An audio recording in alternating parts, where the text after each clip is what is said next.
This is KTVU Channel 2 Morning News. Good morning, everyone, and thanks for waking up with us. It's Monday, October 29th. I'm Mark Curtis. Topping our news early this morning in San Francisco, police called in a bomb squad to investigate after a man was arrested near Grace Cathedral on Nob Hill. KTVU Channel 2 reporter Jesse Gary joins us live from San Francisco with the latest. Good morning, Jesse. We may see this whittled down to 3 candidates on both the Democrat and Republican side. All right, Mark, stay warm. We'll talk to you again tomorrow morning. All right, we'll have more on KTVU.com as well, Russ. All right, thank you. Mark Curtis, live in Des Moines this morning. So, Mark Curtis, what did we experience? Theater or issue discussions, or what really went on in that? Well, first of all, not to parody the debate last night, but is it okay if I call you Belva?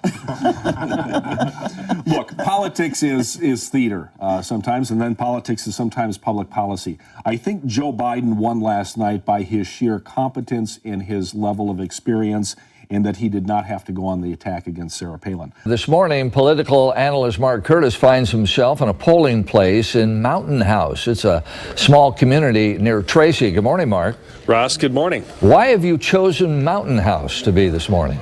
Well, San Joaquin County is an interesting example of voting patterns, potential voting patterns in the United States, Russ.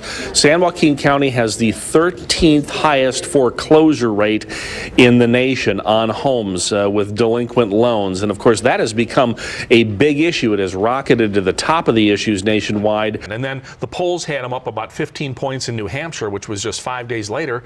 And what happened? Hillary Clinton comes from behind and scores an upset win in New Hampshire. Right. You never really saw one of them take a commanding lead. It just seesawed back and forth, and that was the most fascinating part of the race. I imagine it was given two potential firsts right there. We've got political analyst Mark Curtis joining us this morning to talk about his accomplishments and maybe his downfalls while in office. So first question, the same question we're asking our viewers this morning, Mark. What grade would you give the president? I would give him a grade of B, mostly for the effort. I think they've really hit the ground running, and they've tried to do a lot of different things. Some critics might say they've tried to do too much in the first 100 days. Right, we've heard a lot of that. But he's a very busy president. Political analyst Mark Curtis joins us this morning from South Dakota. Good morning, Mark. Russ, good morning from Mount Rushmore. How are the voters who voted for Hillary Clinton in South Dakota feeling this morning?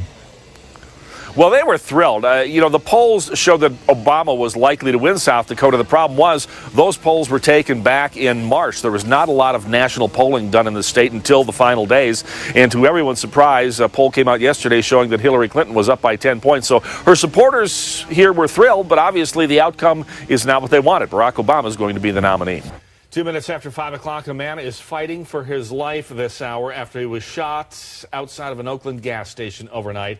Police received several calls of gunshots being fired at West and MacArthur Streets shortly before 1:30. When they arrived, they found the victim collapsed on the street, and he was taken to the hospital with life-threatening injuries. This is Comcast Newsmakers.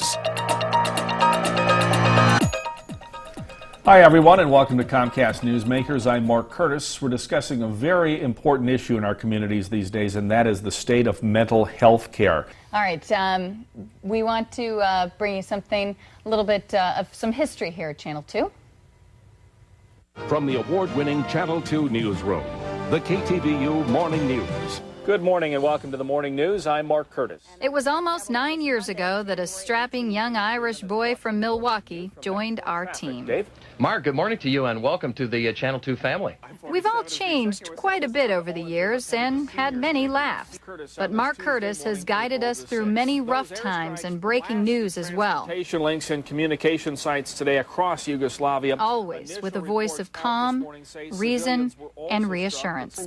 As our viewers know, though, it's not all serious here in the morning. A lot of people, I guess, wouldn't assume that an adult film star is happily married. I don't want to make it sound like you're the Cleavers, but Ward and June and Beaver and Wally. Okay, now I'm blushing. I wasn't going to do that in this interview. 2 former Burger King workers. And occasionally, a story would come along and we just couldn't keep a straight face. They would use moldy patties or frozen ones. They would then thaw on the floor. Yes, please. That was awful. One thing we have learned, with this man, it's true. The weight of his heart is definitely through his stomach. That was the best. He easily worked his way into our hearts and will stay there forever, as will Mark's whole family. His son Patrick made a few cameo appearances here in the morning and will probably be the happiest to have Dad at home when he wakes up. Oh, oh gosh. I remember being that young and thin. All right, listen, we should point out, I will be leaving the desk here in the morning. Yep. But I will be sleeping later, and I'll be on the KTVU Channel 2 News at 5 and 6 p.m. reporting out in the field in the afternoon. So I'll be seeing folks, and I just want to thank you and all the folks around here, especially the folks behind the scene, the camera people, the videotape editors, the assignment desk folks. The crew here, the engineers, are simply the best and why the station is #1. And most of all, I want to thank the viewers who made us #1 by tuning in every morning. I've been on this show for 14 years. Some in D.C. as the correspondent, some as the anchor man. I'll be around a little bit longer, 5 and 6 in the afternoon, and I'll call you guys and tell you what it's like to get sleep. Yeah, Thanks.